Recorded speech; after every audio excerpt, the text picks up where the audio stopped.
পেনভিশন TV presents. বলছেন আমি ঢাকা শহরে থাকি, আমার বাসা ছোট। তো এখানে আমার স্ত্রীর ছোট বোন বেড়াতে আসে, আমার শালিকা, সে বালেগা। এখন তার পর্দা এই ছোট ঘরে মেনটেন করা যায় না। অনেকে এক রুমের বাসা থাকে, দু রুমের বাসা থাকে।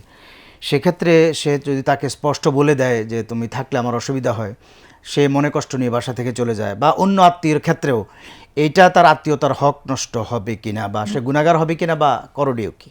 না, যদি এটা করা যায় যে তার শালি আসছে, তার বোন আছে এখানে, তো তাকে ঘরে রাখলো, সে নিজে অন্য বাড়িতে অন্যখানে গিয়ে থাকলো, থাকতে পারে, এরকম হোটেলেই থাকলো, কারণ তার মেহমান, তো মেহমানকে সম্মান করতে হয়, তাকে মর্যাদা দিতে হয়, কাজে শালি মেহমান। যদি এইটা ব্যবস্থা না হয়, সে কোনোখানে রাত কাটাতে পারে না, তাহলে তার শালিকে এটা বলা উচিত, তাকে তার শ্বশুরবাড়িতে পাঠিয়ে দেওয়াটা এটা উত্তম।